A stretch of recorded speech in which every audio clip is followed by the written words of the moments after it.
বন্ধুরা, আমি নতুন একটা ইউনিক রেসিপি নিয়ে এসেছি। কখনো যদি এই রসগোল্লা বেশি কারোর বাড়িতে বেঁচে থাকে, দেখেন রসগোল্লার ডালনা বলেন, দম বলেন, এটা আমি রান্না করব। ইউনিক রেসিপিটা মাদার্স কিচেনে আপনাদের সুস্বাগতম। তা রসগোল্লা বারবার জলের ভিতর দিয়ে আমি জল চেপে চেপে এই দেখেন অনেকবার ফেলেছি, 4-5 বার ফেলেছি। আর এই দেখেন আমি এইভাবে আপনাদের দেখানোর জন্য আমি রেখে দিয়েছি ভিজিয়ে। এই দেখুন এইভাবে আমি চিপে চিপে এই যে রসগোল্লাগুলো এইভাবে আমি সব রেখেছি। না হলেও আপনারা 4-5-6বার যে কয়বার পারবেন আপনারা ধুয়ে ফেলবেন। মানে এত মিষ্টি রসগোল্লা মানে কিন্তু মিষ্টি, নামটা যার রসগোল্লা, মিষ্টিতে তার পরিপূর্ণ। তো এইভাবে আমি ফেলে দিয়ে এইভাবে আমি করে নেব। হ্যাঁ, করে নিয়ে দেখুন আমি কি করেছি। আমি আলুগুলো ভেজে রেখেছি এইভাবে সময় স্বল্পতার জন্য। জিরে, ধনে, আদা, শুকনো মরিচ, হলুদ, লবণ, এই যে এইভাবে একটা ব্যাটার করে রেখেছি। আর এই ব্যাটারটা আছে জানেন, শুধু এতে আটা আছে। আটা হোক আর ময়দা হোক, একটু লবণ, একটু ঝালের গুঁড়ো দিয়ে ব্যাটার আছে। আমি এইগুলো এর ভিতর চুবিয়ে চুবিয়ে আমি ভেজে নেবো। আর লাগবে মনে করেন মিষ্টিটা আমি আর দেবো না, যেহেতু হালকা হলে ওতে মিষ্টি থাকবে। লবণ, হলুদ, ঝাল যা লাগবে না কেন। দেখেন কাঁচামরিচ রেখেছি, গরম মশলা একটু ফোড়নে দেবো, এটা রেখেছি, জিরে, তেজপাতা। তা আসুন তাহলে রান্নাটা আমি কী করে শুরু করি দেখা যাবে এবার পুরো রেসিপিটা। এবার আজকে আমি হালকা করে নেব। এই দেখেন এইভাবে আমি এইভাবে একটুখানি চুবিয়ে আমি এই রসগোল্লাগুলো আমি ভেজে দেবো। এইভাবে আমি ভেজে নেব প্রত্যেকটা রসগোল্লা। আমি এইভাবে ভেজে নিয়ে তুলে তারপরে আপনাদের আমি দেখাবো কি করে আমি এই রেসিপিটা করি। দেখুন আমি এই যে পুরো রসগোল্লাগুলো একইভাবে এই যে ভেজে আমি তুলে নেব। এবার রান্নাটা করতে আমার সময় লাগবে না। এটা দুইভাবে খাওয়া যায়, এটা একবার ভাপা করে খাওয়া যায়, আর এটা হচ্ছে দম বলেন আর ডালনা বলেন, যেমন আমরা আলুর দম খাই, এইভাবে খাওয়া যায়। এবার আমি কী দেবো, আমি একটু ফোড়ন দিয়ে দেবো। আমি ফোড়নে কী দেবো, এই যে ফোড়নে আমি এই দেখুন হালকা একটুখানি তেজপাতা দিয়ে দিলাম, একটু গোটা জিরে আমি ফোড়ন দিয়ে দেবো, হালকা একটু গোটা জিরে, যেহেতু আমি ফোড়নটা পছন্দ করি, ফোড়নটা খাই, ফোড়ন দিয়ে দিলাম। সঙ্গে এই যে আমি কিছুটা দেখুন দুটো এলাচ কাটিয়ে দিয়েছি, দারচিনি, এলাচ, লবঙ্গ আর গোলমরিচ, এটা আমি ফোড়নে দিয়ে দিলাম। আঁচটা আমার কমানোই আছে, আঁচটা কমানো থাক।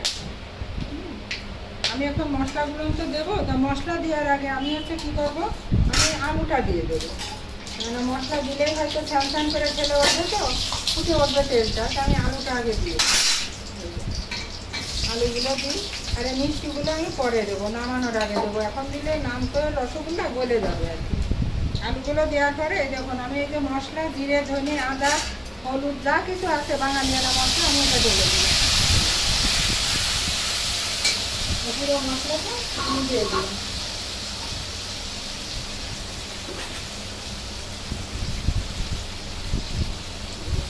এটা এই যে আমার সেই সুপারির খোলা, দেখেন কি সুন্দর পরিষ্কার হয়ে যায়, হাত লাগানো লাগে না। দিয়ে দিলাম। এভাবে আমি মশলাটা একটুখানি কষিয়ে দিই।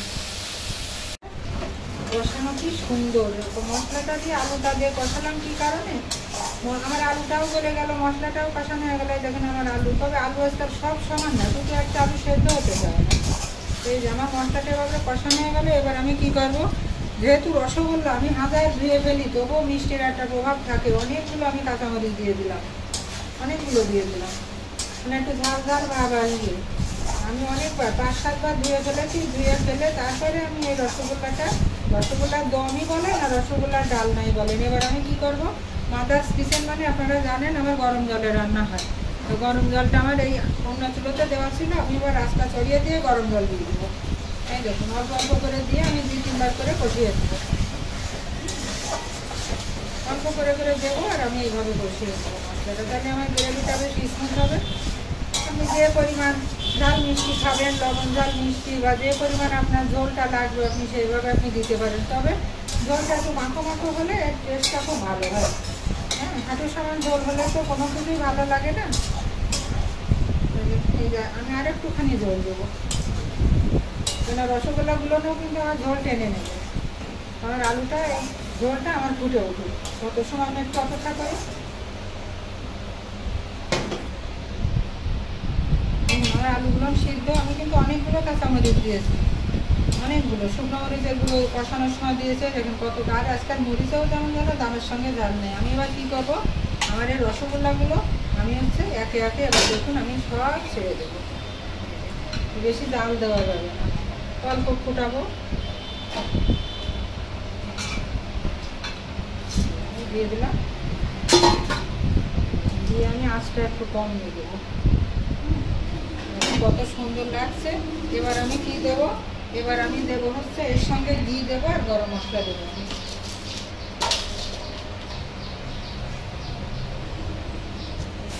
এই যে একটু ফুটে উঠছে, দেখুন কত সুন্দর হয়েছে। এই যে আমি একটু কী করলাম, এই দেখুন একটু গরম মশলা ছড়িয়ে দেবো। এটা নিরামিষ রান্না হবে তো, এটা কিন্তু পেঁয়াজ রসুন দিয়ে যারা মনে করবেন যে খাবেন তারা পেঁয়াজ রসুন দিয়ে খেতে পারেন, হ্যাঁ সেটা সমস্যা নয়।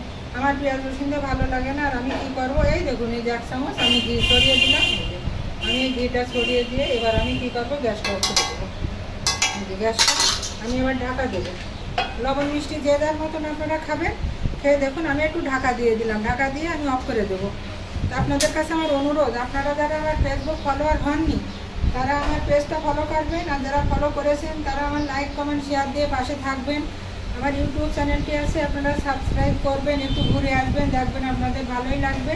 যেভাবে ভালোবেসে পাশে আছেন এইভাবে থাকবেন। আর যদি সাবেকিয়ানা রান্না আমার পেজে আপনারা পেতে চান, লাইক আপনারা কমেন্ট করে আমাকে জানাবেন কী ধরনের রান্না আপনারা আমার পেজে আমার কাছ থেকে দেখতে চান। এইভাবেই পাশে থাকবেন। দেখুন কী অবস্থা। আর রসগোল্লার দম আর রসগোল্লার ডালনা আপনারা যে যে নামেই ডাকুন, ঘটনা কিন্তু একই, এটা রসগোল্লা দিয়ে তৈরি। হ্যাঁ, রসগোল্লা শুধু মিষ্টিগুলোই খেয়েছেন, এবার ঝালগুলো দেখুন, দেখে আপনারা বলেন যে কেমন লাগছে। কমেন্ট করে কিন্তু আমাকে জানাবেন, বুঝছেন। এই রেসিপিটা আমি আপনাদের জন্য কিন্তু এই রসগোল্লা কিনে এনে শেয়ার করলাম। কিনে এনে শেয়ার করলাম, দেখুন কেমন লাগছে। এই দেখুন আমি এবার এই যে ঢেলে দিলাম, হয়ে গেল আমার। যে যেমনভাবে আমার একটু ঝোল লাগবে তো আমি একটু ঝোল ঝোল করলাম। যারা ঝোল কম খাবেন তারা কিন্তু ঝোলটা। আর এই দেখুন আমি কি করে এই মূল্যবান এই তেল মশলা ফেলা যাবে না। আপনারা পারলে আমার মতন একটা সুপারির খোলা ব্যবহার করবেন।